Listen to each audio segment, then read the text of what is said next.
Welcome to the Trump Breaking News Network, your daily source for up-to-the-minute Trump news. Join us today and every day. Here's today's news. This is TBNN. We interrupt this video to bring you a special announcement. We will continue with your video after this short announcement. There is a massive boycott with YouTube and its advertisers happening right now.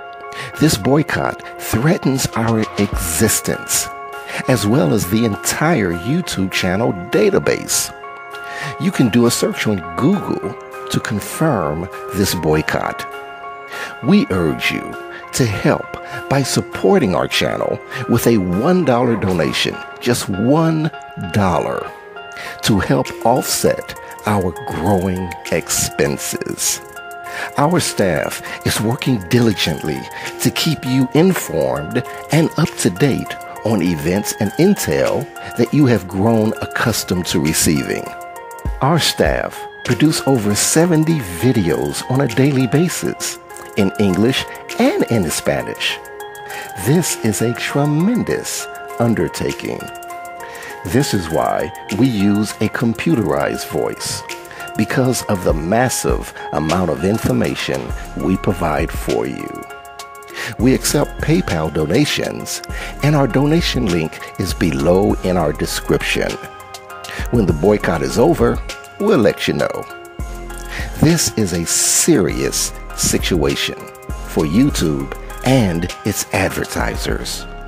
If you appreciate our channel and the intel that we provide for you, then please consider this much needed $1 donation. I want to personally thank you in advance for your support. Victory of the light. And now, here is your scheduled video. The Memo Syrian strike changes little for polarizing Trump. By Neil Stanage. President Trump's missile strike on Syria has drawn favorable reviews from critics and only scattered criticism from Democrats. Yet unlike other Republican presidents who enjoyed a boost in the polls from their military actions, early signs suggest Trump may not be politically rewarded. The president's allies argue Trump's order of a missile strike in response to a chemical weapons attack allegedly carried out by the Syrian government was admirably decisive and contrasted favorably with former President Obama's hand-wringing when confronted with a similar situation in the first years of Syria's ongoing civil war. Republicans who have been critical of Trump in the past, including Senators John McCain, Arizona, and Marco Rubio, Florida, have offered him praise.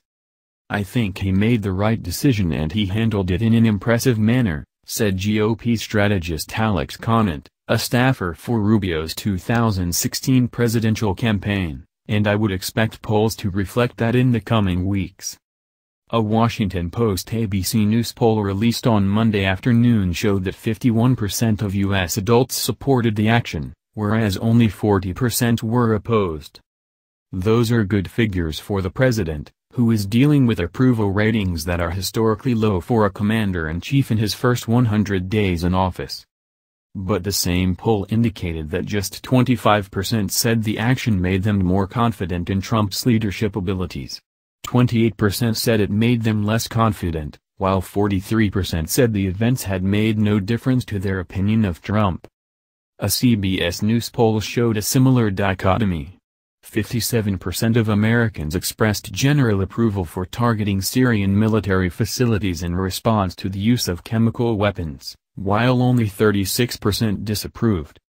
But just 41% in the CBS poll said they were confident about Trump's ability to handle the situation in Syria, while 54% said they were uneasy on that point. The finding hints at a central difficulty for Trump. He is a deeply polarizing figure atop an already divided nation.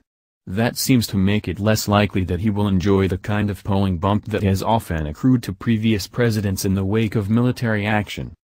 "Polarization is cooked into the electorate right now," said Julian Zelizer, a professor of history and public affairs at Princeton University. "It is very hard to move people, because people look at events through a partisan lens. Trump himself is a very partisan figure, and he generally plays to that. There could be some factors moving in Trump's favor in this instance. A number of Democrats were broadly supportive of his actions in Syria. His 2016 election opponent, Hillary Clinton, had recommended a remarkably similar course to the one Trump pursued in a public interview last Thursday, just hours before Tomahawk missiles struck Shayrat Air Base. Internationally, there was not any wide-scale outcry against the action, though reactions varied by country. White House Press Secretary Sean Spicer asserted at his regular media briefing on Monday that Trump's handling of the episode had been widely praised domestically and internationally. And Conant predicted a breeze in Trump's direction. "I think people obviously have very strong feelings about Trump, and so his numbers are always going to be stickier than other presidents," he said. That said, even congressional Democrats were supportive of his decision to strike Assad, so I do think you will see some Democrats giving him a fresh look over the next few weeks. There is not much sign of that happening immediately, however. The Gallup daily tracking poll that measures Trump's job approval has remained essentially static throughout the weekend, though one more day of polling will be required before the full effects of the Syrian strike are seen. In the poll released Monday, Trump's job performance was disapproved of by 53% of adults, while only 40% approved. Gallup also found that 50% of adults approved of the action in Syria, while 41% disapproved. But its polling director, Frank Newport, noted that those figures were historically low compared with reactions to previous U.S. military actions.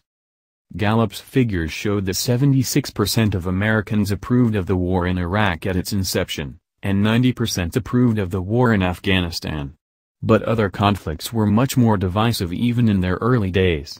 During President Clinton's time in office, military interventions in Kosovo and in Haiti won only narrow majority support. There is also the political zeitgeist to consider. The wars in Iraq and Afghanistan became deeply unpopular over time and sapped the American public's appetite for involvement in foreign conflicts. Politicians who are deeply skeptical of military interventions have been in the ascendant in both parties, including Senators Bernie Sanders, Vermont, and Rand Paul, Archie. As a candidate, Trump himself was much more dubious about military actions than is usual for a Republican presidential candidate. At a primary debate in South Carolina a little more than a year ago, Trump accused former President George W. Bush of lying the nation into war in Iraq. That being so, it seems likely that the military strike in Syria may be a one-off rather than a preamble to any further major escalation of American involvement. Grant Rear, a professor of political science at Syracuse University, said that, even if the polls look distinctly tepid for Trump now, the ordering and execution of military action could make the 45th president look more conventional. "You have the more general phenomenon of rallying around the flag," he said. "It is yet another thing that makes Trump look more like what we think of when we think of an American president." But others were not so sure. "This was a single missile strike, and it is not clear that it changes anything," said Zelizer, the Princeton professor. "It's not clear to me that anything here is going to make people think he is a wonderful commander-in-chief or a great president." The memo is a reported column by Neil Stanage, primarily focused on Donald Trump's presidency. That's the news. Join us here every day. Be sure to subscribe and click the bell. See you next time.